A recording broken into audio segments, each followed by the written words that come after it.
días. Buenos días, presidente. Bueno, pues hoy vamos a visitar Tabasco, vamos a conmemorar los 500 años de la batalla de Cintla o Centla. Es la primera batalla, el primer enfrentamiento de españoles encabezados por Hernán Cortés y los pobladores originarios mayas chontales de esa región.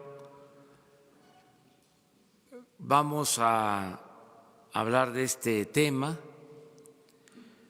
porque en el 2021 tenemos 3 conmemoraciones importantes: los 700 años de la fundación de la Ciudad de México, de Tenochtitlan,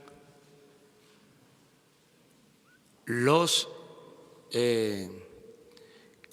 500 años de la toma, de la caída de Tenochtitlan y los 200 años de nuestra independencia nacional. Todo esto en el 2021. Por eso hoy vamos a dar a conocer cuál es la ruta que vamos a llevar a cabo en el marco de nuestra memoria histórica, del rescate de nuestra memoria histórica, cuál va a ser la postura del Gobierno de México. Entonces ese es el motivo de la visita hoy a Centla, Tabasco. Y vamos también a informarles ahora mismo sobre la protección a periodistas y a defensores de derechos humanos. Es un tema que ustedes plantearon, quedó pendiente y ya se tiene la información general. Alejandro Encinas nos va a hacer la presentación y vamos a comenzar con eso y luego abrimos lo de la sesión de preguntas y respuestas. Muchas gracias, señor presidente. Bueno, como lo ofreció el señor presidente, el día de hoy vamos a dar cuenta de la situación en que se encuentra el mecanismo de protección para las personas defensoras de derechos humanos y periodistas. Como ustedes saben, este mecanismo se creó en julio del 2012 en cumplimiento del artículo 1 de la Ley para la Protección de Personas Defensoras de los Derechos Humanos y de Periodistas. En esta ley se establece como una responsabilidad del Estado el garantizar la vida, la integridad, libertad y seguridad de todas aquellas personas que en la defensa de los derechos humanos o el ejercicio del periodismo enfrentan una situación de riesgo. Y las medidas que se adoptan en torno a este mecanismo resurgen de una Junta de Gobierno que está integrada no solamente por representantes del Gobierno federal, sino por órganos autónomos y representantes de los propios periodistas y los defensores de los derechos humanos. Yo creo que esto es muy importante destacarlo, porque la Junta de Gobierno, quien es el órgano colegiado de establecer todas las medidas dentro del mecanismo de protección, así como identificar la situación de riesgo en que se encuentran tanto los defensores de derechos humanos como los periodistas, son quienes toman esta decisión. ¿Quién integra esta Junta de Gobierno? son fundamentalmente 9 representantes. 3 del Gobierno federal, la Secretaría de Gobernación, la Secretaría de Seguridad y Protección Ciudadana y la Secretaría de Relaciones Exteriores. 2 órganos con autonomía constitucional, que son la Fiscalía General de la República y la Comisión Nacional de Derechos Humanos, y 4 representantes del Consejo Consultivo, que por lo general son 2 representantes de periodistas, 2 representantes de los defensores de derechos humanos. Más aún, el Consejo Consultivo Ciudadano se integra por un presidente, 4 defensores de derechos humanos y 4 periodistas. Al mismo tiempo, esta Junta de Gobierno tiene como invitados permanentes con derecho a voz a la Oficina en México del Alta Comisionada de las Naciones Unidas para los Derechos Humanos, a la Conferencia Nacional de Gobernadores, al Poder Judicial de la Federación, al presidente de la Comisión de Derechos Humanos del Senado de la República o al presidente o presidenta de la Comisión de Derechos Humanos de la Cámara de Diputados. ¿Cuáles son las medidas que adopta del mecanismo de protección? Son de 3 tipos. El primero son las medidas urgentes, que tiene que ver con situaciones de alto riesgo, que implica la evacuación de la persona que se encuentra en situación de riesgo, su reubicación temporal, el que se le asignen escoltas de cuerpos especializados, que se protejan los inmuebles en los que se encuentran y todas aquellas medidas que se requieran para salvaguardar su vida, integridad y libertad de las y los beneficiarios. El segundo tipo de medidas de protección son las vinculadas a cuestiones tecnológicas y físicas, que va desde la entrega de botones de asistencia con aplicación de localización, equipo celular, radio o telefonía satelital, la instalación de cámaras, cerraduras, luces, otras medidas de seguridad en las instalaciones donde laboren o donde estén viviendo, que se les otorguen chalecos antibalas, detector de metales, automóviles y todas aquellas que se requieran para salvaguardar su integridad. Y un tercer tipo de medidas son las medidas de carácter preventivo, que tiene que ver con tareas de difusión y capacitación sobre la importancia del trabajo de las personas defensoras de derechos humanos y periodistas, la publicación de instructivos, manuales, cursos de autoprotección, la creación de conciencia pública sobre la importancia de los derechos humanos y del ejercicio de la actividad periodística, el ejercicio del derecho a la libertad de expresión y todas las que se requieran. ¿Cuál es la situación en estos momentos? Desde que llegamos al gobierno, tenemos al llegar al gobierno 790 personas bajo el mecanismo de protección, 498 defensores de derechos humanos que representan el 63% y 292 periodistas que representan el 37% de las personas sujetas al mecanismo de protección, concentrándose particularmente en 10 entidades, donde está el 62% de los beneficiarios, destacando la Ciudad de México con cerca del 17%, Veracruz con el 9.6% y Guerrero con cerca del 9%. ¿Qué situación estamos enfrentando dentro de la operación de implementación del mecanismo? Hay que asumir que lamentablemente, y esto lo hemos discutido al seno de la Junta de Gobierno y con los beneficiarios, más aún la semana pasada tuvimos una reunión para analizar en particular esta situación en el estado de Chihuahua para ver todos los planes para atender situaciones de contingencia. Se detecta que el mecanismo tiene medidas fundamentalmente reactivas. No se atiende la parte preventiva, no solo de quienes están sujetos al mecanismo de protección, sino de los periodistas o los defensores en general. En estos momentos estamos analizando distintos instrumentos que nos permitan, a partir del análisis de redes abiertas, de fuentes abiertas de información, identificar cuando se vaya a generar una situación de riesgo a cualquier periodista o defensor de derechos humanos sin necesidad de que forme parte del mecanismo de protección. También hay que evitar las medidas de carácter burocrático y fortalecer en la medida de lo posible las medidas de prevención cuando no se atiende en la situación de riesgo. Otro problema de los que hemos detectado es que existe una empresa privada que es la encargada de toda la aplicación de los mecanismos que se designan a cada uno de las personas que están sujetas a la protección y que reporta deficiencias en la operación, particularmente en sus equipos tecnológicos y en su personal.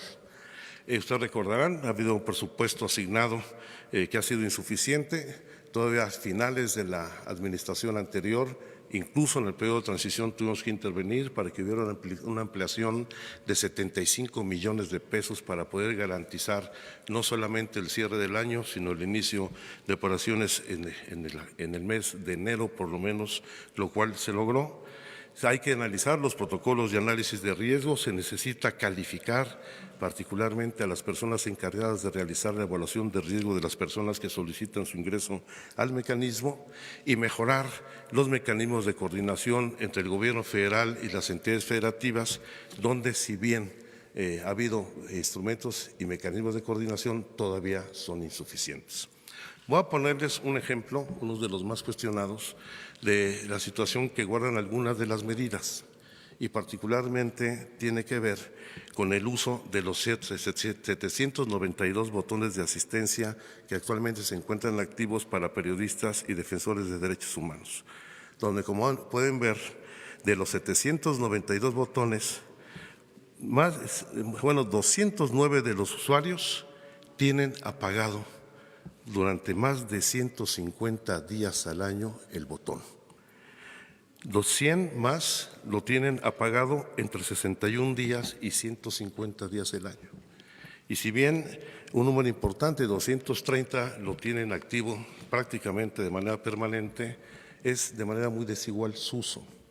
Esto nosotros lo entendemos como parte de los mecanismos parte de la falta de confianza en la autoridad. ¿Cuál es el argumento que muchos de ellos nos han dado respecto a que por qué no utilizan o mantienen de manera permanente y sistemática prendido el botón de seguridad? Es que dicen que no quieren que la autoridad sepa dónde se encuentra. Es un tema de fondo, no es un asunto solamente de falta de credibilidad. Pero si es el Estado el responsable de garantizar la seguridad y la protección de las personas, pues tenemos que saber dónde están. Y son de los temas que tenemos que analizar, porque las personas sujetas a los mecanismos de protección, ya sea individual o colectivos, también deben de cumplir normas de autoprotección que nos permitan garantizar la protección del Estado, pero que ellos mismos coadyuven en su propia protección. Pongo este ejemplo que quizás es uno de los más sensibles, en donde además de las fallas que existen en la instrumentación de este sistema, donde se pierde la señal, donde no hay georreferenciación, donde no hay respuesta inmediata en ocasiones a la situación de emergencia por parte de la empresa encargada de prestar este servicio, también existe esta falta de confianza y el no uso de una de las medidas de protección que tienen la mayor implantación dentro del mecanismo. ¿Qué estamos haciendo en estos momentos en la revisión general del mecanismo? En primer lugar, se está llevando a cabo una auditoría por parte de la Auditoría Superior de la Federación al fideicomiso que maneja los recursos de este mecanismo. Se está realizando una evaluación externa por parte de las oficinas en México de la Alta Comisionada de las Naciones Unidas sobre Derechos Humanos y se está realizando la conducción de la Junta de Gobierno para que se pueda hacer una evaluación conjunta con todos los beneficiarios y este primer documento estará concluido en el mes de abril, la evaluación de la Junta de Gobierno junto con los usuarios. Está en proceso también el reemplazo de las escoltas privadas de los beneficiarios por escoltas capacitadas por la Policía Federal Preventiva, aunque hace unos momentos en la reunión que acabamos de terminar del Gabinete de Seguridad, el Presidente de la República ha instruido para que también el área de protección a funcionarios de la Secretaría de Defensa Nacional coadyuve para resolver esa situación de la mejor manera. Al mismo tiempo, por lo delicado que importante de estos servicios de protección a la vida e integridad de los usuarios, los beneficiarios del mecanismo, vamos a mantener, en tanto no esté resuelto todos los mecanismos de protección, no vamos a poner en riesgo absolutamente a nadie. Vamos a mantener los servicios de la empresa, pero bajo un mecanismo de control y fiscalización mucho más directo. Estaremos interviniendo en el seguimiento de la empresa, pero con toda seguridad, en el momento en que asumamos esto como debe de ser una responsabilidad del Estado, que no puede delegarse a un particular, sino que tiene que ser directamente el Estado, haremos un replanteamiento de todo, lo cual nos implicará incluso un ahorro por lo menos del 15% más de 30 millones de pesos que actualmente se canalizan a una empresa particular. De la misma manera, se están reforzando los mecanismos de cooperación entre los órganos locales y el federal. Vamos a dar un paso importante. Hoy estuvo la jefa de gobierno en la reunión de gabinete, particularmente con el mecanismo de protección en la Ciudad de México y el mecanismo federal, más aún cuando aquí se concentra el mayor número de periodistas y defensores de derechos humanos que están sujetos dentro del mecanismo. Y en el caso específico de los periodistas, lo que buscamos es involucrar directamente a los dueños de los medios de comunicación en la corresponsabilidad para garantizar la integridad y la seguridad de sus trabajadores, donde lamentablemente cuando se presenta una situación de riesgo, pues no solamente los despiden, no los vuelven a contratar, sino que incluso parece que se boletinan y se estigmatiza a muchos de los periodistas que, cumpliendo con su responsabilidad, se ven obligados a emigrar del lugar donde desempeñan sus labores. Y finalmente, por supuesto, vamos a promover una mayor cooperación internacional para favorecer la operación del mecanismo. En eso estamos trabajando con la Agencia de los Estados Unidos para el Desarrollo Internacional, lo que es USAID. Estamos trabajando con la Unión Europea, con la Embajada Británica, con las distintas agencias de la Organización de Naciones Unidas y en particular con los mecanismos de protección a defensores de derechos humanos en Colombia, Honduras y Guatemala.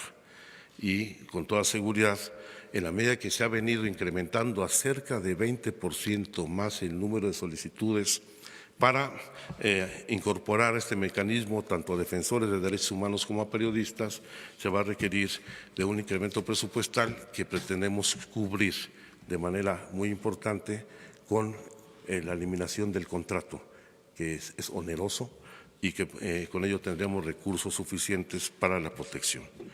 Lamentablemente, desde el 1 de diciembre al día de hoy, hemos tenido pues, la pérdida de vidas de periodistas y defensores de derechos humanos. En el caso específico de los periodistas, tenemos registrados 6 homicidios a partir del 1 de diciembre, de los cuales solamente una de las personas, el caso de Rafael Murúa Manríquez en Baja California Sur, estaba bajo la protección del mecanismo. Los otros 5 no estaban dentro de la protección del mecanismo y de estos 6 casos, 4 ya fueron identificados y detenidos los presuntos responsables del homicidio. Y en el caso de defensores de derechos humanos, creo que esa lámina sí está, porque no la habían incorporado en la presentación, ya está. Tenemos 9, lamentablemente 9 decesos, de los cuales solamente se han esclarecido 2. En particular, el caso de Sinar Corzo en Arriaga, Chiapas. Incluso el Congreso local ya promovió el desafuero del presidente municipal de Arriaga. En el caso de Samir Flores en Amicingo se tienen identificados a 3 agresores, pero falta ir a concretar la identificación de los autores intelectuales, y de los otros 7 está en proceso de investigación sin que hasta ahora se hayan detenido a todos los responsables materiales e intelectuales.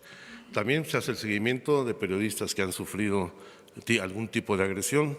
Los más recientes, el de Jesús Hilal Moreno, director del portal de noticias Evidencias en Juchitán, Oaxaca, y el caso de Miguel Vadillo, director de Contralínea, que fue allanado su domicilio el pasado 23 de marzo. Yo creo que el mecanismo debe entrar en una nueva etapa de desarrollo con una participación más activa por parte del gremio periodístico y por parte de los defensores de derechos humanos, y necesitamos fortalecer, sin lugar a dudas, los mecanismos de cooperación entre la Federación y los estados, pero también los instrumentos de corresponsabilidad con los propios beneficiarios del mecanismo de protección. Es cuanto, señor presidente. Bueno, pues si les parece, abrimos la sesión y vemos primero el tema, o sea, que se ha expuesto, y luego lo general. Sí.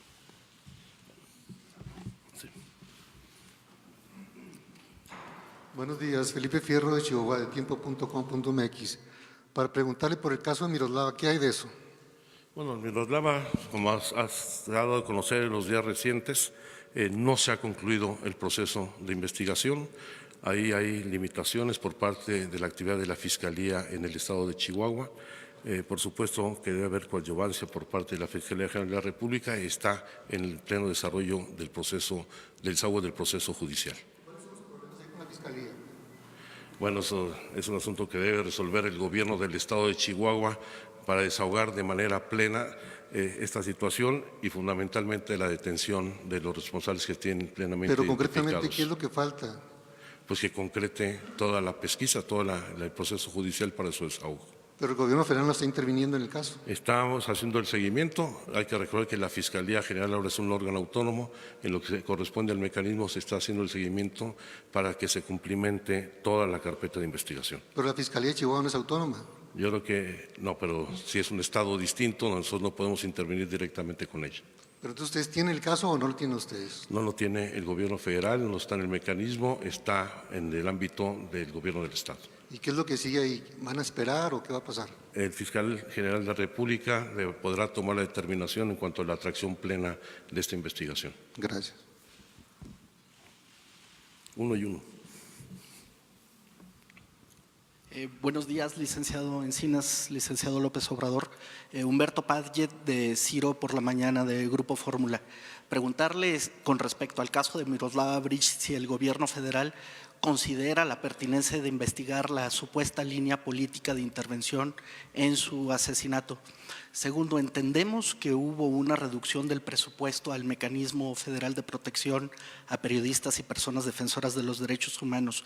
¿De cuánto fue esa reducción y qué la justifica dado el caso en que se encuentra el actual estado en que se encuentra la seguridad de los periodistas en México? Anoche fue asesinado el 6º periodista de su gobierno, el licenciado López Obrador, un reportero en Sinaloa. Su cadáver fue arrojado bajo un puente. Yo quisiera preguntarle con todo respeto, usted decía antes de ser presidente que el insulto desde el poder es una amenaza. La recurrencia de llamar a la prensa que es crítica de usted como fifí o conservadora no favorece el mal estado de las cosas ya de por sí muy descompuestas en el país. Muchas gracias. Respecto a la primera pregunta, nosotros tenemos claro que todas las líneas de investigación, el caso de Miroslava Bridge, deben ser desahogadas. Ninguna debe quedar pendiente, independiente de que la motivación sea política o en un atentado contra el ejercicio de la libertad de expresión. En segundo lugar, no hubo un decremento del presupuesto. Estoy hablando que hubo incluso una ampliación, requerimos una ampliación de 75 millones de pesos respecto al presupuesto que se asignó al mecanismo el año pasado, y los 207 millones de pesos que hoy actualmente se van a ejercer están justamente en el umbral de los recursos que se asignaron para el 2019. O sea, no hay disminución. Y en el caso de las declaraciones del presidente sobre la prensa, yo creo que el presidente de la República tiene toda la libertad, así como escuchar la crítica, de emitir su propia opinión en un debate público sano entre los medios de comunicación y el gobierno federal. Sí. Hola, buenos días. Marta Obeso, de esferanoticias.com. Es una realidad que en México están asesinando periodistas. Esta presentación del plan de protección a periodistas me suena un poco resignación del gobierno actual. Y yo quisiera saber si no tiene presidente de la República contemplado en su sexenio hacer un ataque frontal contra todas esas personas que están matando periodistas en México. Y licenciado Encinas, yo quisiera saber si tienen ustedes ubicados quiénes son los que están matando a los periodistas, el narcotráfico, los narcopolíticos, y si usted pudiera decirnos a los periodistas de quiénes nos tenemos que proteger. Gracias. Bien. Aquí no hay resignación alguna, por el contrario, hay un compromiso puntual de enfrentar y encarar este problema y garantizar el libre ejercicio de la profesión periodística y el derecho a la libertad de expresión. Y vamos a asumir plenamente nuestra responsabilidad. ¿Quiénes son los responsables? Lamentablemente, como usted mismo señala, hay desde gente vinculada a los grupos delictivos e incluso autoridades de distintos órdenes de gobierno. Y el primer paso para acabar con esa situación es acabar con la impunidad. Por eso es tan importante el esclarecimiento que se han hecho ya de algunos de los homicidios contra periodistas y proceder justamente a su castigo. No solamente se trata de acabar con la impunidad, sino, como lo señalé en mi primera intervención, fortalecer las tareas de carácter preventivo. Necesitamos no solamente que se nos informe por parte de los periodistas o defensores de derechos humanos cuando consideren que existe una situación de riesgo, sino nosotros debemos de prever, y esto es algo novedoso que estamos impulsando, la identificación de situaciones de riesgo a través de fuentes abiertas o de redes sociales, donde existen ya instrumentos tecnológicos que nos permiten actuar con anticipación. Y, por supuesto, no va a haber impunidad en este tema. Hay que proteger, no tiene que protegerse de nadie, el Estado debe garantizar su seguridad. Sí. Bueno, los dos, uno y uno, sí. Gracias. ¿Tendrá el histórico del 2012 a la fecha de cuántos casos han sido resueltos en el caso específico de los periodistas? Y por otro lado, ¿este mecanismo en verdad sí sirve o no sirve, subsecretario? O sea, usted, pues la verdad yo le pediría muchísima sensatez, porque las estadísticas, los números que estamos escuchando reflejan otra cosa. ¿Qué pasó para que la Ciudad de México se convirtiera en uno de los lugares más peligrosos para ejercer el periodismo? Antes escuchábamos Tamaulipas, ¿no?, el propio Nuevo León, Sonora, Coahuila, no se diga, la tierra de los desaparecidos. ¿Por qué se ubica la Ciudad de México? ¿Qué pasó en ese mapa criminal? Gracias. Sí, por supuesto que tenemos la estadística. Le voy a pedir al ingeniero Mastachi se las haga llegar. Existe la estadística puntual de todos los registros desde el inicio del mecanismo. No traigo aquí en la memoria todos los datos, pero se lo haremos llegar. En segundo lugar, efectivamente, dentro de la revisión del mecanismo hace falta hacer un replanteamiento de su propio diseño.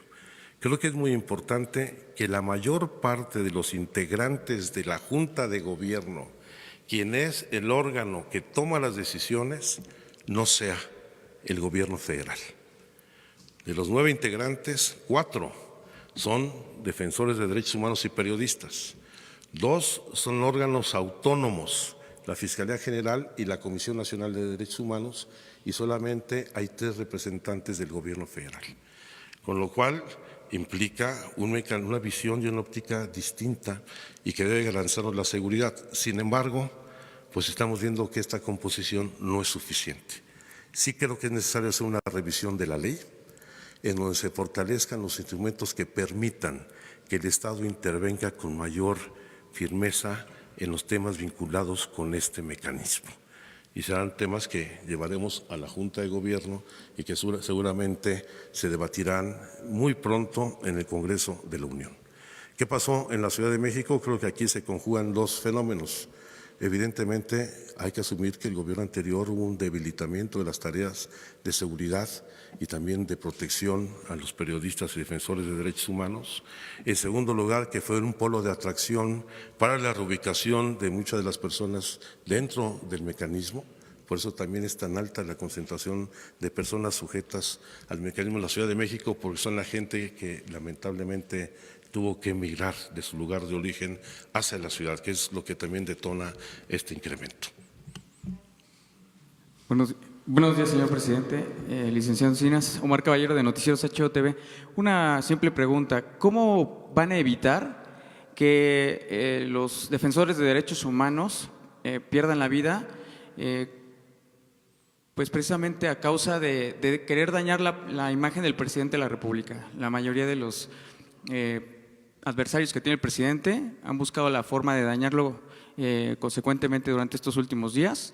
Y bueno, el caso de Samir es uno que sonó bastante fuerte y que tenía la intención precisamente de dañar al presidente por la situación de la termoeléctrica.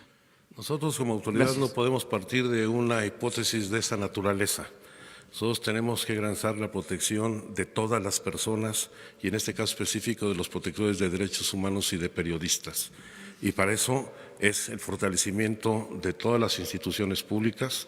Estoy convencido que en este replanteamiento de las estrategias de seguridad y de protección a los ciudadanos, la Guardia Nacional va a permitir tener una mayor eficacia y capacidad de respuesta para enfrentar esa situación. Pero no queremos solamente quedarnos en la parte reactiva. Lo más importante es en la parte preventiva para identificar oportunamente la situación de riesgo en que se puedan encontrar. Allá atrás, ella, por favor. Buen día, Erika Ramírez de la revista Contralínea. Subsecretario, quisiera saber si se está contemplando la judicialización del ejercicio periodístico en este mecanismo, ya que vemos que muchos periodistas están enfrentando demandas por parte del Estado mismo y esto mina el trabajo periodístico. Por supuesto que el mecanismo no pretende judicializar el ejercicio de un derecho. Por el contrario, el mecanismo debe garantizar la protección y parte de esa protección es en caso de que hubiera alguna persecución judicial en el ejercicio de la labor periodística o la defensa de los derechos humanos, el mecanismo debe dar la asesoría jurídica y la protección para evitar una acción de esta naturaleza por parte de cualquier tipo de autoridad. Buenos días, presidente, subsecretario, buenos días, compañeros, buenos días. Eduardo Martínez, corresponsal de Telesur. Subsecretario, usted hablaba de involucrar a los dueños de los medios de comunicación en este tema del mecanismo para la protección. Hemos visto cómo muchos comunicadores, cuando son asesinados, quedan en el olvido también desde los medios en los que trabajan y también hay cierta desprotección, por decirlo de alguna manera, hacia los periodistas cuando van a algunas coberturas o algunas zonas de riesgo. ¿Cuál es el mecanismo que ustedes estarían buscando para involucrar precisamente a los dueños? Que además, dicho sea de paso, también hemos estado viendo ahora despidos masivos en algunos medios de comunicación y esa situación se está agravando día tras día. Gracias. En realidad no debería haber ninguna disposición específica para que los propietarios o concesionarios de los medios de comunicación garantizaran los derechos laborales de sus trabajadores. Lamentablemente, en el caso del gremio periodístico, ni se paga el salario profesional, ni se tiene empleo permanente. La figura del freelance o del outsourcing es la que predomina. El momento que hay una tragedia de esta naturaleza, no cuentan con seguro de vida, no cuentan la mayor parte de los medios con ningún tipo de protección social a los periodistas, que debe ser su obligación. Hemos encontrado casos realmente vergonzantes. El caso de un periodista asesinado en Veracruz, a quien le pagaban sus notas, entregándole 50 ejemplares diarios del periódico para que él los vendiera. O hemos visto también casos vergonzantes en el caso de periodistas desplazados que son estigmatizados por los propios propietarios de esos medios de comunicación de supuestos vínculos con actividades ilícitas. Yo creo que dentro de la revisión de la legislación en materia de protección a periodistas y defensores de derechos humanos hay que evaluar la responsabilidad de los dueños de los medios y particularmente de quienes gozan de concesiones públicas, porque la radio y la televisión son concesiones públicas y en ese sentido el Estado sí puede tomar medidas para regular la responsabilidad de los beneficiarios, de los concesionarios en la atención a los derechos de sus trabajadores. Cuando usted me diga, señor presidente. Sí. Ella, sí. Buenos días, subsecretario. Montserrat Sánchez, de Reporte Índigo. ¿Nos podría especificar más sobre la empresa a la que le van a hacer la auditoría? ¿Qué fallas le encontraron? ¿Si hubo sobrecostos o algo más que ustedes la hayan encontrado? Bueno, en primer lugar son los sobrecostos, evidentemente. Problemas, voy a decir uno, pues, de los importantes, pues con el personal que contratan de seguridad. El reporte que tenemos es que la empresa no goza con un permiso de portación de armas, sino que está empleando a marinos o militares retirados que portan el arma de cargo que les permite su jubilación.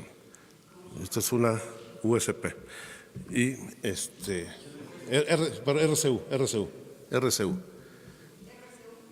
sí. Pues es de las situaciones más delicadas, además de pues, las fallas tecnológicas que se registran en la prestación de los servicios. Aunque también hay que reconocer que algunos elementos de esa empresa han actuado con mucha responsabilidad.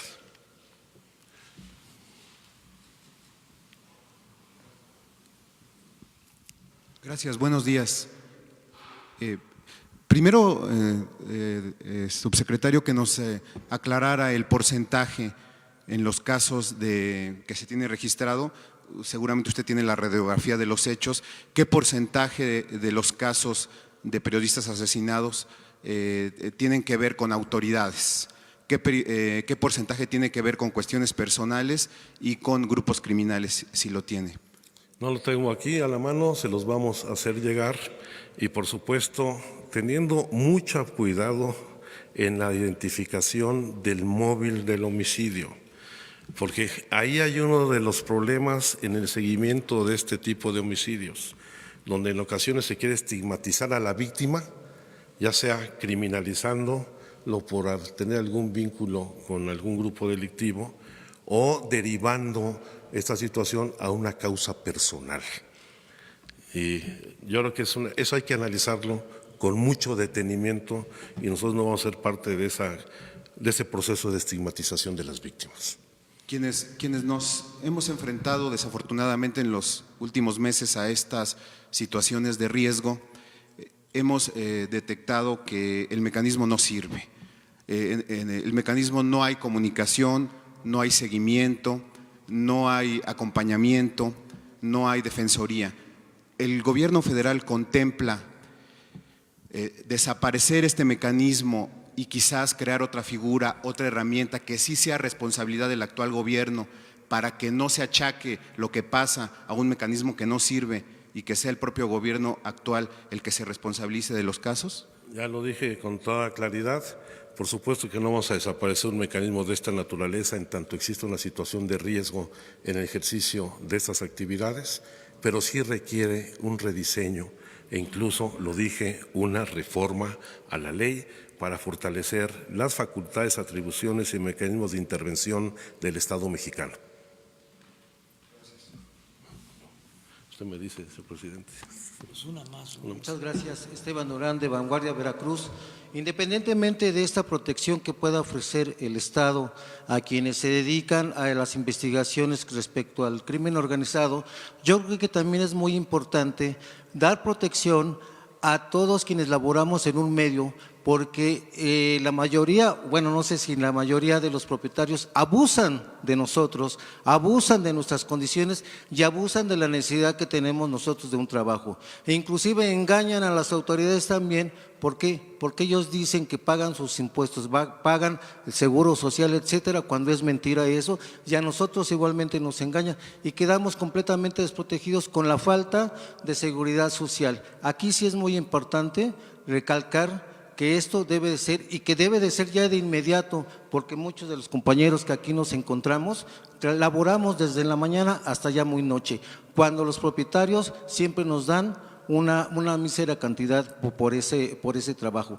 Entonces, sí es muy importante que inmediatamente se empiecen a tomar esas medidas y se investigue a los propietarios de los medios para que estos efectivamente cumplan con su labor, cumplan con su obligación con nosotros los periodistas y además cumplan con ustedes por en materia de impuestos. Gracias.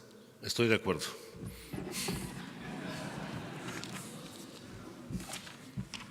Bueno, miren, este tema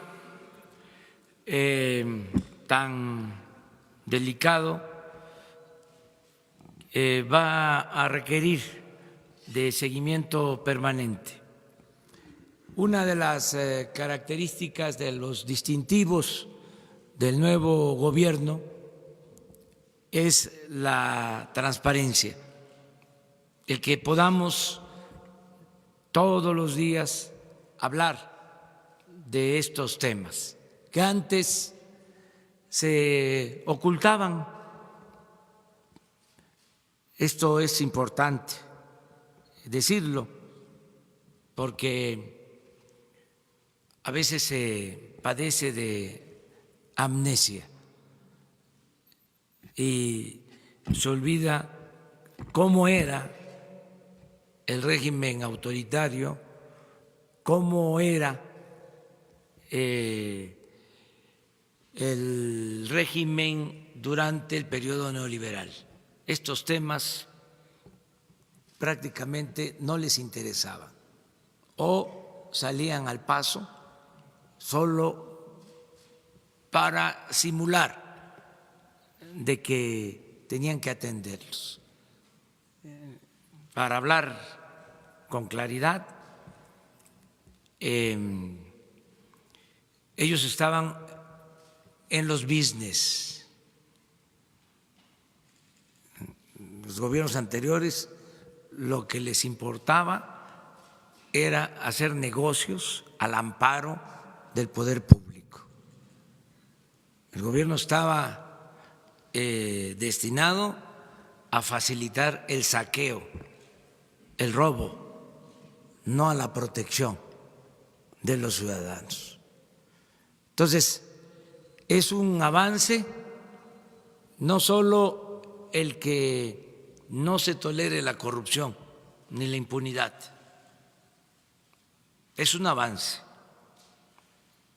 que no se tolere de arriba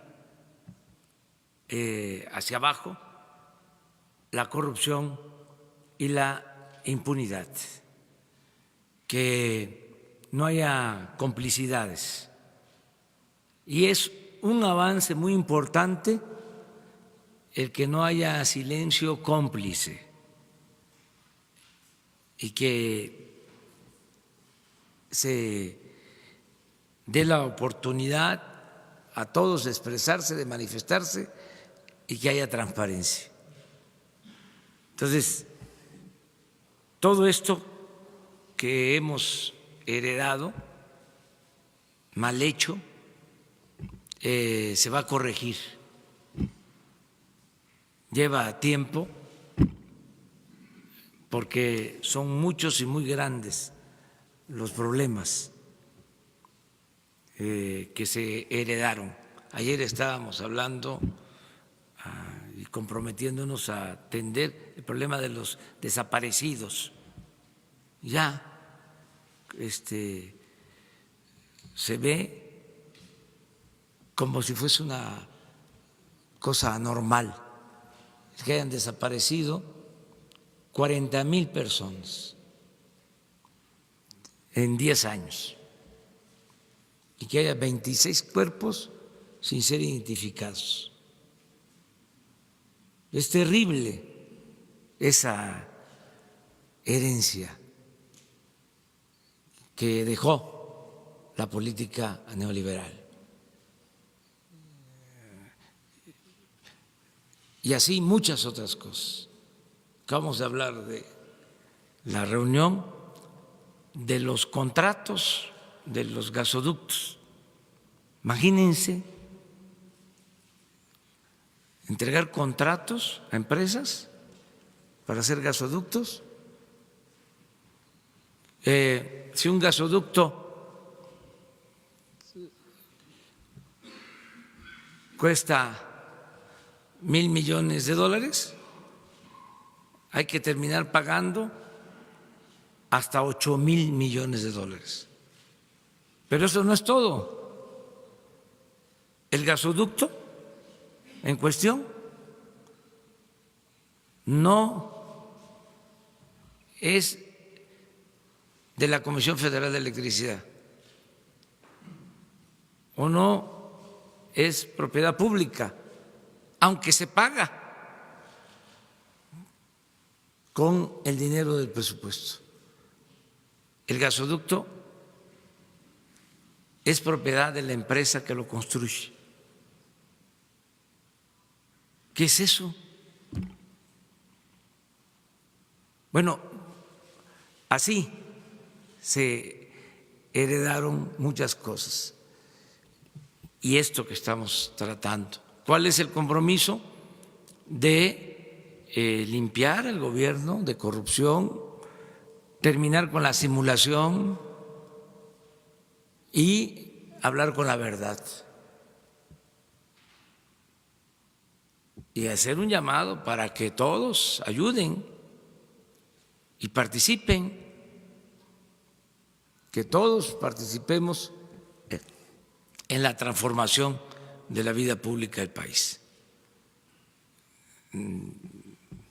Es nuestra responsabilidad, pero también necesitamos del apoyo de todos los ciudadanos. Afortunadamente, mucha gente están contribuyendo, están ayudando, se están sintiendo parte de esta transformación, protagonistas principales de este cambio verdadero. Entonces, adelante, todos los temas los vamos a seguir ventilando aquí, se van a hacer públicos y también que se sepa en los temas en que haya indicios de corrupción, de irregularidades, denuncias. No vamos a tapar nada, trátese de quien se trate. Ya todas las dependencias, la Secretaría de la Función Pública, también la Oficina de Inteligencia Financiera de la Secretaría de Hacienda, la Consejería Jurídica, tienen instrucciones de presentar denuncias ante la Fiscalía General, que es la instancia autónoma para investigar, sancionar, castigar a responsables de delitos. Entonces, esa es la indicación que tienen y no vamos a tapar nada, para que quede esto muy claro.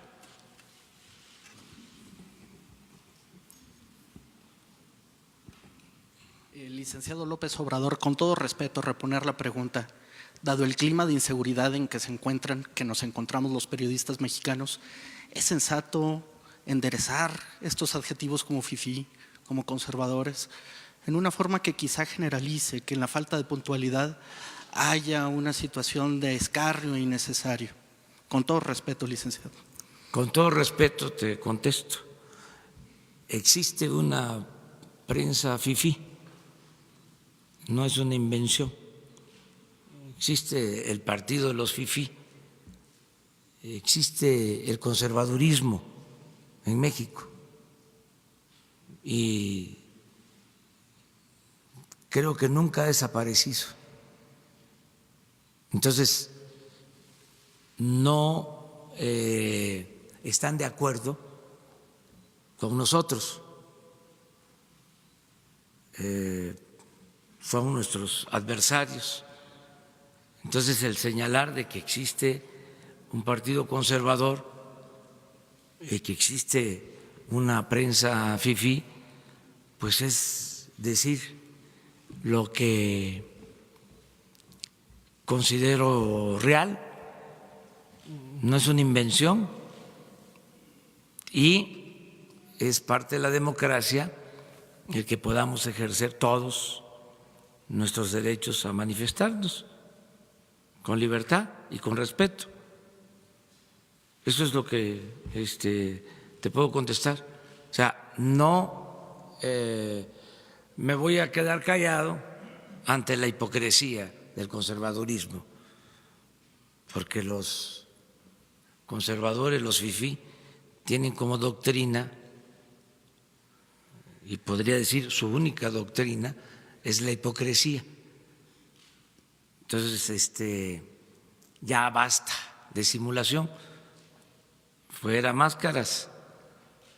O sea, existe un partido conservador, están molestos con nosotros, querían seguir manteniendo este régimen de injusticias, de corrupción, de privilegios, querían que continuara el saqueo en el país y la gente dijo basta, aprobó que se lleven a cabo los cambios, las transformaciones y ellos no se resignan, porque además como conservadores son partidarios de mantener el statu quo y tienen además el derecho y la libertad de defender su postura, de actuar como conservadores. Entonces yo no les niego ningún derecho, no les estamos limitando ninguna libertad, solo pues decirlo. Si la prensa fifí todos los días, un día sí y el otro también, se dedican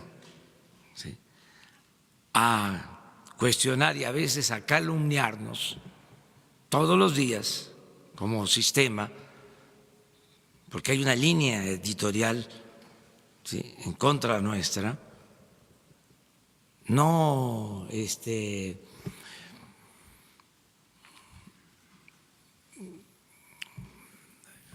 desarrollada a partir, ¿no?, de el pensamiento de cada periodista, de cada escritor, sino una consigna de parte de los dueños de los medios, del director de un dueño, de un periódico, una consigna a todos.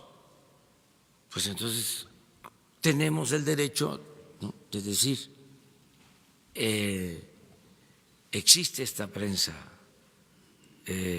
conservadora, fifí, y es lo único que hacemos, ¿no?, señalarlo. Ayer falleció, yo les contaba aquí,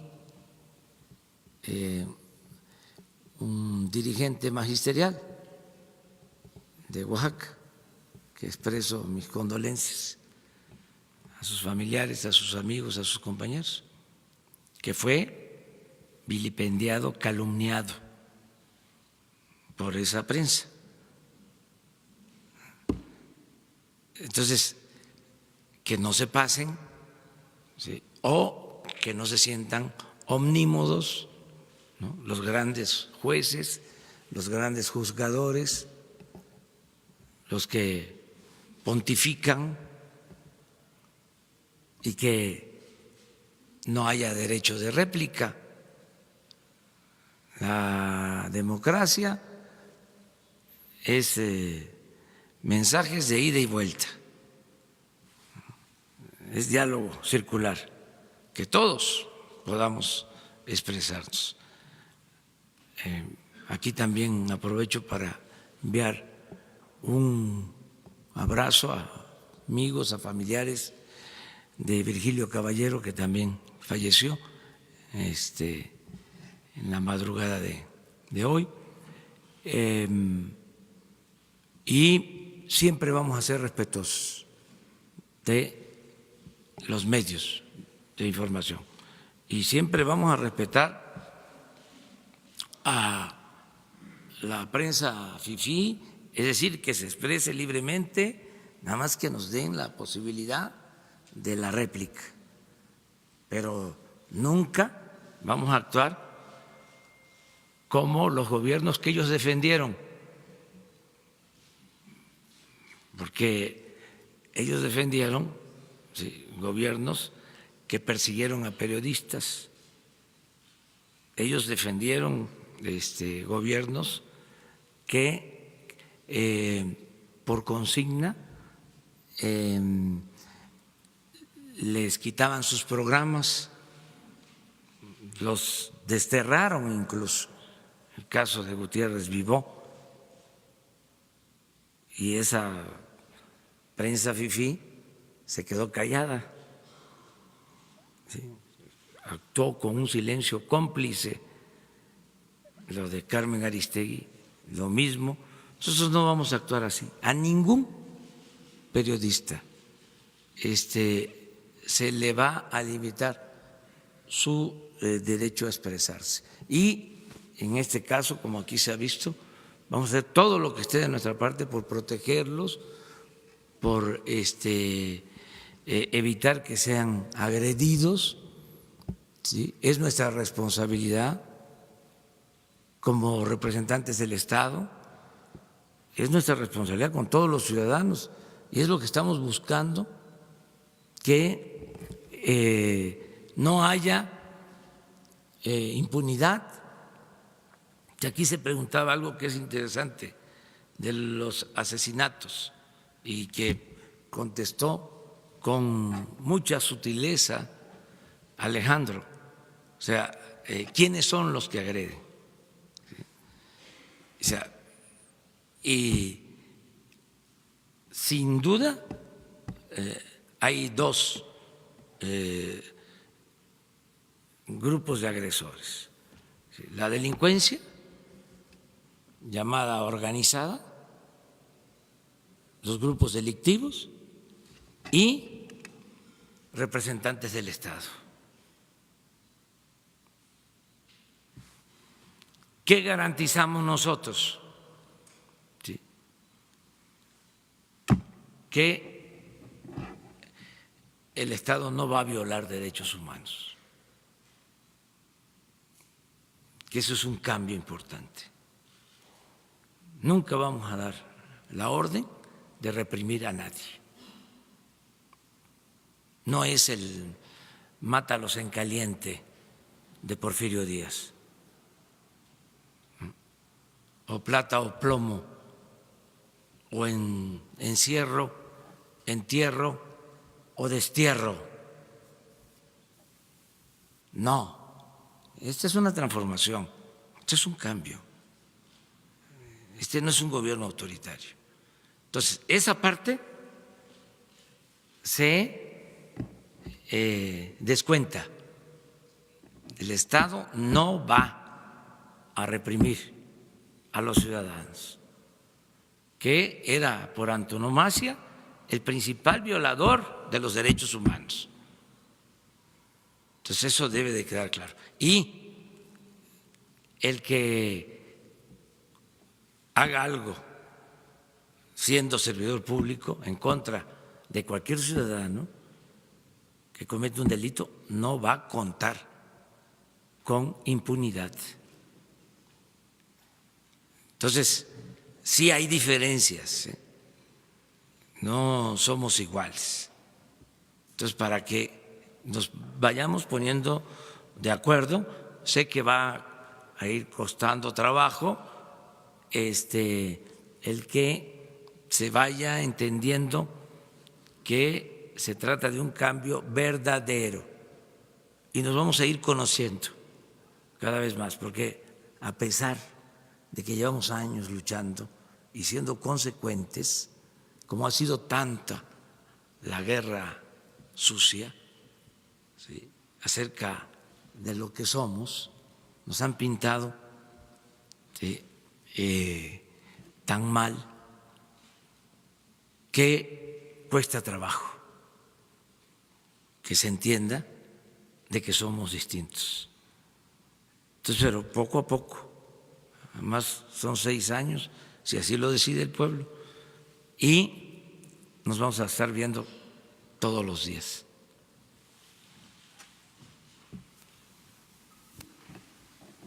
Buenos días, presidente. Buenos días, subsecretario Encinas. Shaila Rosagel, de Grupo Gili, El Imparcial de Sonora, La Crónica de Mexicali y Frontera de Tijuana.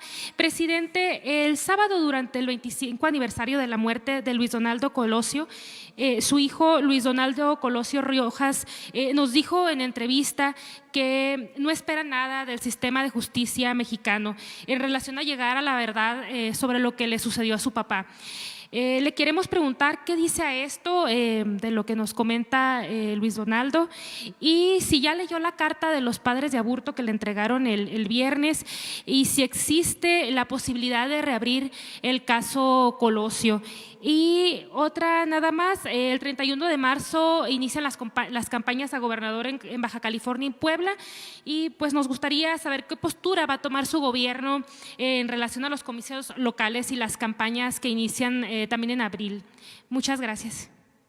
Bueno, acerca de las campañas, nuestra postura es que no haya injerencia del gobierno. Otro cambio. No ando presumiendo, nada más puntualizando, subrayando, para que se tome nota. Cero intervención del gobierno en los procesos electorales, elecciones limpias y libres.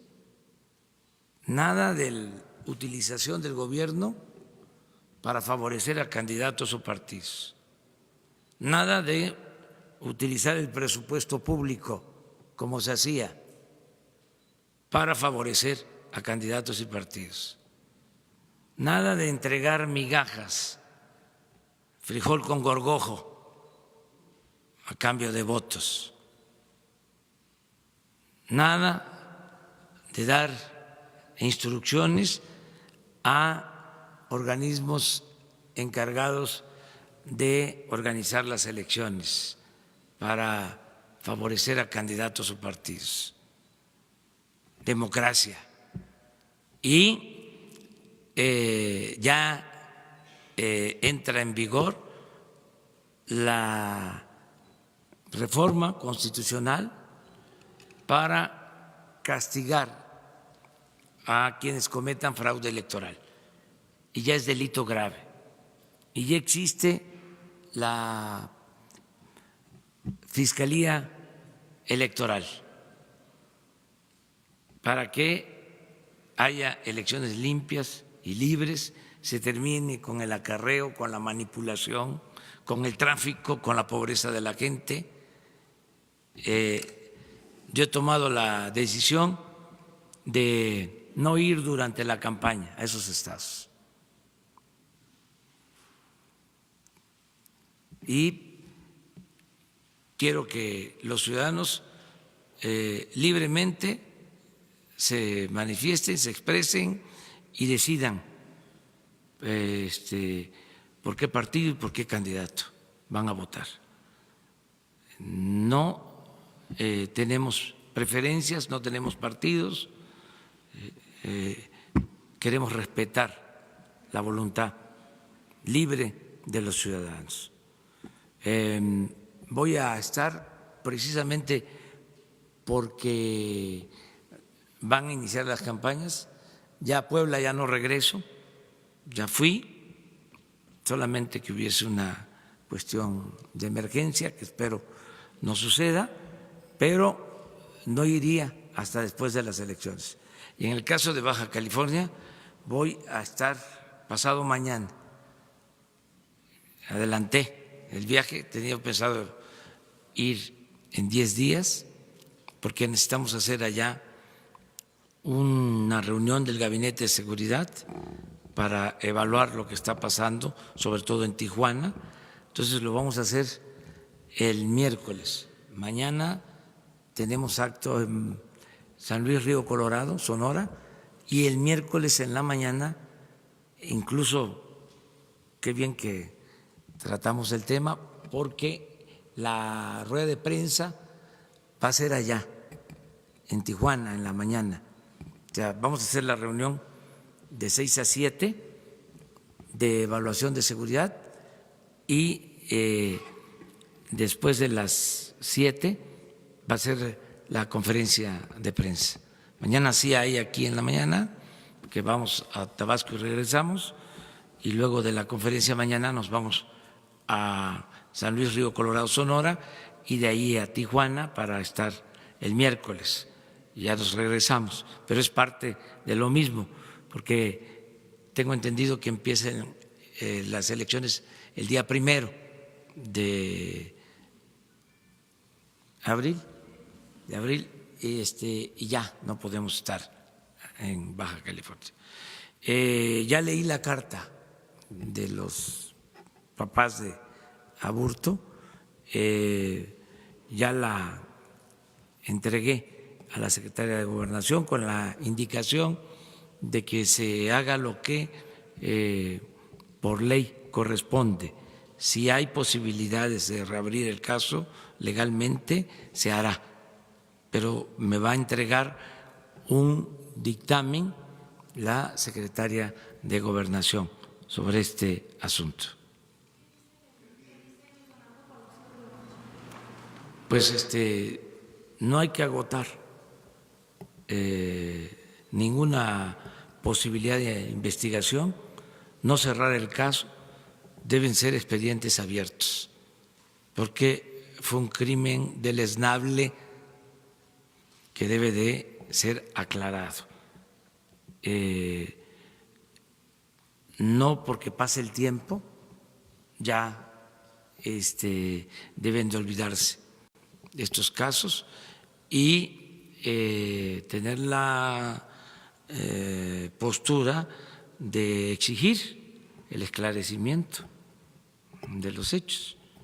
O sea, siempre, no solo los familiares, todos los mexicanos tenemos que pedir que estas cosas se aclaren. Y en lo que corresponde a nosotros como autoridad, pues ver que procede legalmente, pero no dar carpetazo a ninguno de estos asuntos.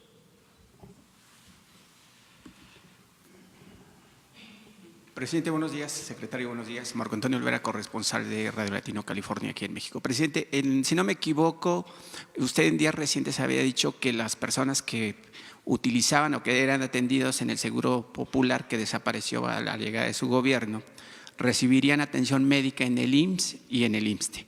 Si no mal recuerdo, el 21 o el 22 de este mes, el director del IMSS, Germán Martínez, publicó en el Diario Oficial de la Federación aumento por la atención de servicios médicos a la gente que llegue a esas clínicas del IMSS. Le pongo un ejemplo, una atención médica cobran 300 pesos, una urgencia 3,000, un traslado de ambulancia 5,000 y una operación de cualquier índole sube de 6,000 hasta 30,000 pesos.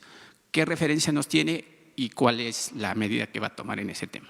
Sí, estamos tratando este tema, es una prioridad resolver todo lo relacionado con el servicio de salud pública. Está mal el servicio a derechohabientes en el ISSSTE, en el seguro, o no es de lo mejor. Sin embargo, aunque parezca increíble, está peor el servicio a quienes no son derechohabientes, a la población abierta, a los que no tienen ISSSTE, no tienen seguro. Porque lo que crearon, eso que llaman Seguro Popular, lo he dicho muchas veces y lo repito ahora, ni es seguro ni es popular. No hay médicos, no hay medicinas y en el sistema de salud pública se cobra para dar atención médica. Hay cobros por operaciones que se tienen que hacer y la gente humilde, la gente pobre no tiene garantizado el derecho a la salud. O sea, se incumple con lo que dice la Constitución. El artículo 4 de la Constitución establece el derecho a la salud, pero es letra muerta. Entonces, estamos resolviendo esto. Lo que se publicó en el Diario Oficial tiene que ver con la antigua política. ¿Pero se va a echar para atrás? Se quita, porque el compromiso que tenemos es que la atención médica y los medicamentos sean gratuitos para quienes no tienen seguridad social, que es más de la mitad de la población. Lo que pasa que es un problema complejo, porque lo que hicieron fue fraccionar, dispersar todo el sistema de salud pública. la Secretaría de Salud Pública del Gobierno Federal opera solo 9 hospitales en todo el país. Entonces, la pregunta es, ¿y a qué se dedica? Si tiene 9 hospitales. Pues la dejaron como un cascarón, solo para cuestiones normativas, porque trasladaron todo el sistema de salud pública a los estados. Las unidades médicas, centros de salud y hospitales los manejan los estados. El ISSSTE y el Seguro tienen su función en cuanto a dar servicio a derechohabientes. Y el Seguro, además de eso, tiene unas unidades médicas que se crearon hace 40 años, que fueron del programa IMSS-Coplamar, que han ido cambiando de nombre, ¿sí? IMSS Oportunidades, IMSS Prospera, ¿sí? Entonces, esas unidades médicas, que son 5,000 en el país, no hay en todos lados, pero sí son muchas, de primer nivel de atención. Para tener una idea, en total son 20,000 centros de salud o unidades médicas, lo que es el primer nivel de atención. De esas 20,000, 5,000 son del Seguro, de este sistema de atención a población abierta. Y arriba de esas 5,000 hay 80 hospitales del Seguro, también del mismo sistema. En estos casos es en los que posiblemente estén asignando estas cuotas de pago por este servicio. Bueno, este servicio, más los servicios de salud de los estados, queremos unirlos, queremos federalizar todo el sistema de salud para que el Estado garantice la atención médica en las 20,000 clínicas de primer nivel y en los hospitales de segundo nivel para la población que no tiene atención médica. Eso es lo que estamos haciendo. La Secretaría de Salud va a terminar teniendo 3 áreas. Una, la encargada de la reglamentación de todo lo sanitario, de lo que tiene que ver con las campañas de vacunación, es un área de salud para eso. Otra, la coordinación con los institutos, tanto del ISSSTE, del Seguro, porque la Secretaría de Salud es cabeza de sector y tiene que estar pendiente del funcionamiento del ISSSTE, del Seguro, inclusive de hospitales como el de Pemex o el sistema de salud de Pemex, coordinar también otros sistemas de salud públicos. Entonces, esa es otra área.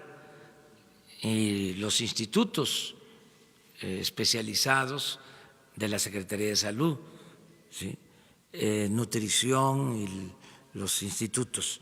Ese es un área de coordinación. Y la tercera, que considero muy importante, es la que vamos a crear para sustituir, ¿sí?, el llamado Seguro Popular y garantizar atención médica y medicamentos a toda la población que no tiene seguridad social. Esa es la gran reforma, ese es nuestro compromiso. Esto nos está llevando tiempo porque son acuerdos con los gobiernos estatales, con los trabajadores tenemos que basificar a cerca de 80,000 trabajadores que están trabajando por contratos, son honorarios, son eventuales, pero sí tenemos ese compromiso. Entonces, si salió publicado en el diario sobre estas cuotas, es transitorio, porque el compromiso que tenemos es que la salud va a ser gratuita. Sobre otro tema, presidente, ¿cuál es su compromiso de su gobierno con las empresas outsourcing, como usted sabe y muchos sabemos, que son empresas que contratan o subcontratan a varios empleados de la clase trabajadora mexicana? Hay un ejemplo en el sistema de transporte colectivo Metro que depende del gobierno de la Ciudad de México. Hay una empresa que contrata a personal de 25 a 70 años con un sueldo de 1,500 a la quincena, 3,000 pesos mensuales, que sigue en activo. Y no solamente el gobierno central, con el sistema de transporte colectivo Metro, también está en el gobierno, en la Cámara de Diputados, en la Cámara de Senadores, Secretaría de Relaciones Exteriores y diferentes dependencias. ¿Qué va a hacer su gobierno? ¿Cuál es su compromiso con la clase trabajadora de este país?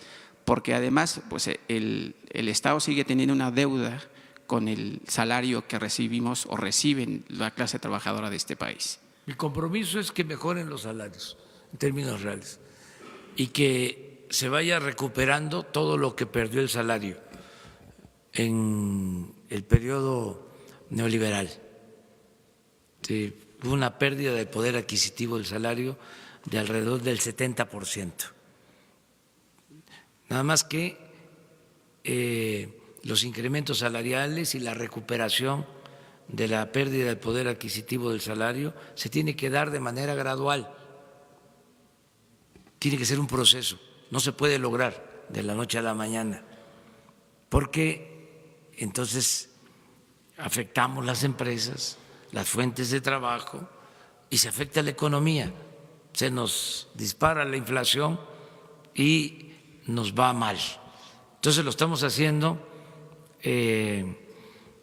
con responsabilidad, pero siempre pensando en mejorar las condiciones laborales de los trabajadores. Ya empezamos, eso también. O sea, a ver, no es para presumir, pero en 36 años nunca había aumentado el salario mínimo como este año. Nunca. A ver, tecnócratas, a ver, prensa fifí, a ver, si mañana sale la gráfica, ¿sí?, de los aumentos del salario en los últimos 36 años. La quiero ver a 8 columnas. Es mucho pedir. Bueno, y en la frontera al doble el aumento del salario. Y en los contratos que están haciendo también hay aumentos al salario. Yo quisiera que fuese más, pero no podemos afectar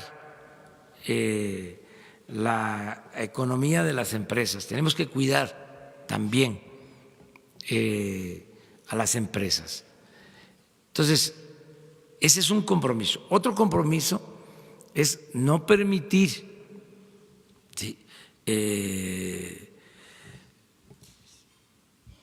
sobreexplotación de los trabajadores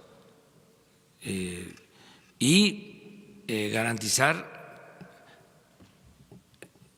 salarios justos. Eso lo tenemos que hacer. No seguir apostando a la subcontratación, que eso prevaleció durante el periodo neoliberal, ¿sí? Se cundió de esas empresas el gobierno.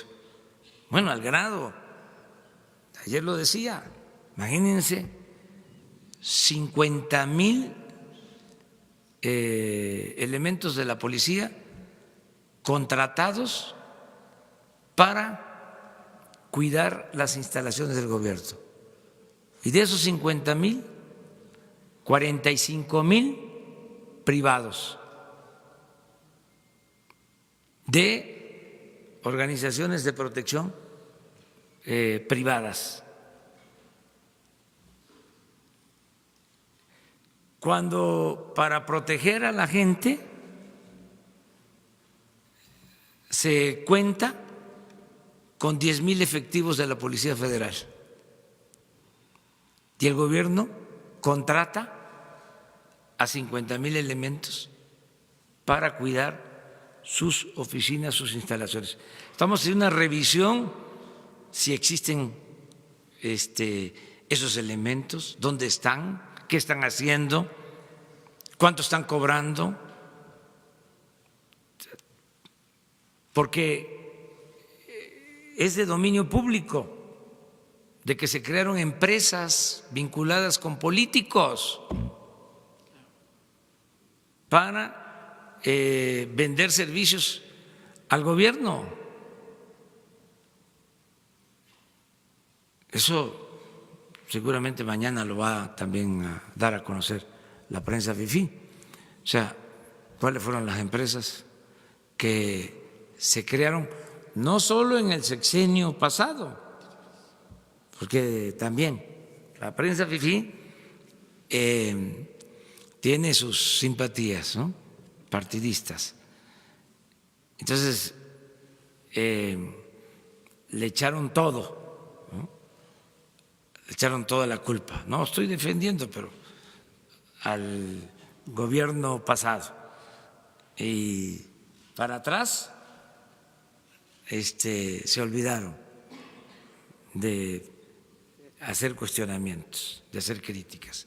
Y es todo el periodo neoliberal, son 36 años, es de Salinas para acá, es Salinas, que es el padre de la desigualdad social en México.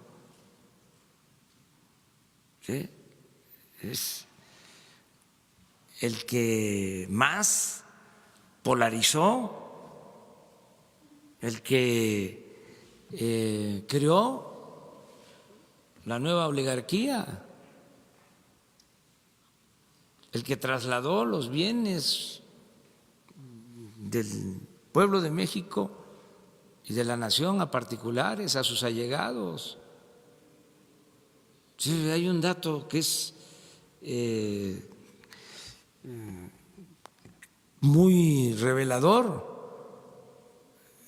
La revista Forbes, en su lista de los hombres más ricos, cuando entró Salinas había uno en México, una familia,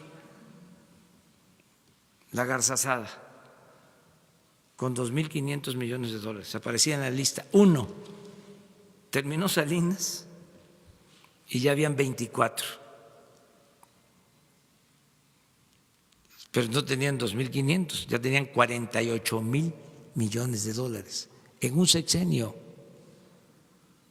Vean el comportamiento de la desigualdad en México, incluso hecho por el Banco Mundial,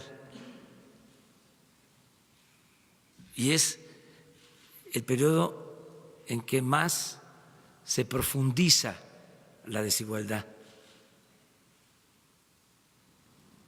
en ese sexenio. Luego, Zedillo, ¿qué fue el FOBAPROA? Convertir deudas privadas en deuda pública. Hagan la cuenta de cuánto ha costado eso. Todavía se sigue pagando año con año. 40, 50,000 millones de pesos del presupuesto solo para pagar intereses del FOBAPROA. Cuando iban a llevar a cabo este rescate. ¿Por qué no se rescató primero, no, al pueblo? ¿Por qué se rescató a los de mero arriba? Bueno, Zedillo informó que iba a costar el rescate 110,000 millones de pesos y ha costado 2 billones. ¿Y saben qué? Para los fifí y para los conservadores fue un buen presidente.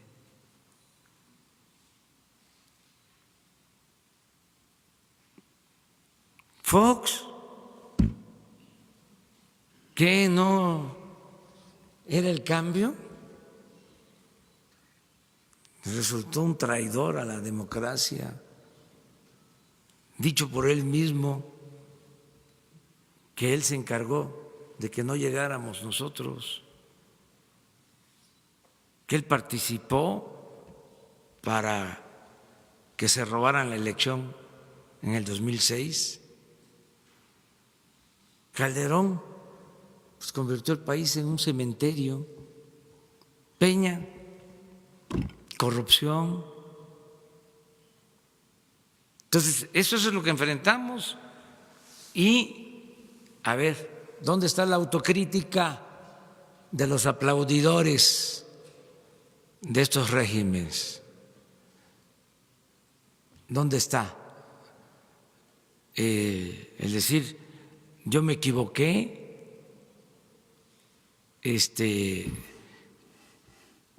y quiero rectificar, quiero reconocer, porque todos nos equivocamos, todos cometemos errores, pero no al contrario, ¿no? Aferrados a querer mantener lo mismo, y estamos buscando que haya un cambio y se oponen. Afortunadamente, y eso es lo que da tranquilidad, es que la gente ya cambió, ya la gente despertó por completo y ya nadie va a parar esta transformación, este cambio. Y una última pregunta, presidente. Su gobierno, a su llegada, usted anunció el plantío de 200,000 hectáreas de árboles maderables y frutales. También ha dicho que se suspenderá el fracking para la extracción de petróleo porque resulta una medida bastante contaminante para el medio ambiente. ¿Su gobierno estaría abierto a la inversión privada y extranjera para las energías renovables como la solar y la eólica? Sí, está abierto, nada más es proteger el medio ambiente. Son ya este año 500,000 hectáreas de siembra de árboles frutales y maderables y ya son 200,000 empleos para este año, y el año que viene son otras 500,000 hectáreas. Y sí, el fracking no está permitido, ni semillas transgénicas, y no vamos a permitir también la destrucción del territorio por la explotación minera, sobre todo por explotaciones a cielo abierto. Sin embargo, hay muchos campos de posibilidad, de oportunidades para la inversión privada, tanto nacional como extranjera. Hay muchos proyectos. El Tren Maya, el desarrollo del Istmo, en todo lo que tiene que ver con el sector energético, ya están trabajando empresas privadas, sobre todo en exploración, en perforación de pozos. Lo mismo en el caso de la industria eléctrica, se están respetando todos los contratos para que la Comisión Federal siga comprando energía eléctrica a empresas particulares, y hay la posibilidad de otorgar permisos para la generación de energías renovables, limpias, no hay ninguna limitación en ese sentido. Estamos nada más cuidando lo que consideramos no debe de hacerse en contra del medio ambiente y cuidando la naturaleza, porque es la herencia que vamos a dejar a las nuevas generaciones. Me tengo que ir porque si no, ya no llego. También subrayo, hoy es el día de las recordaciones. No viajo en avión privado, estoy viajando en aviones de línea, como cualquier ciudadano. Tampoco es algo tan extraordinario. Imagínense cómo viajaban nuestros héroes, a pie, a caballo, en el carruaje,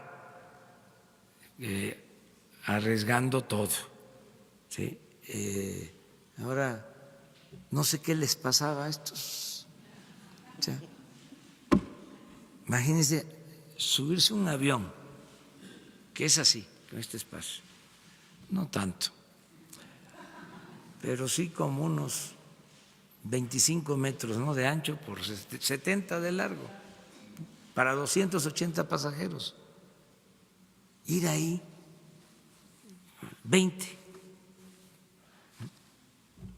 un restaurante con alcoba. ¿Qué es eso? En un país con tanta pobreza. Sí hay cambios, y van a seguir habiendo otros. Y no pasa nada. La gente se porta muy bien en los aeropuertos, los trabajadores del aeropuerto, no causamos tampoco molestias porque vamos muy puntuales para no afectar los vuelos y hemos resuelto bien todo. Nada más que sí hay que llegar puntual porque no es de que nos espere el avión, ¿no? Nada. Y tengo que llevar mi identificación y me identifico. ¿Qué es la cartera? No. Traigo uno buenísimo, yo se lo mostré la vez pasada. Este es buenísimo, mira.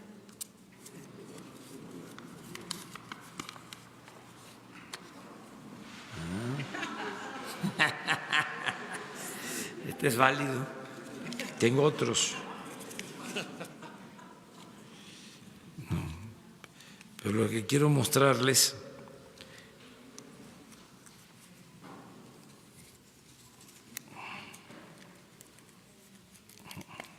no lo encuentro. Esta es mi identificación.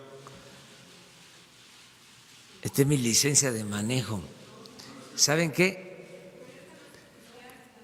Permanente. Cuando fui jefe de gobierno se expidieron estas. Permanente. Sí.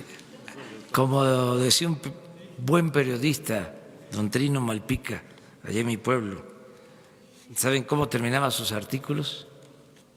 Decía, ahí queda eso. Ahí queda eso.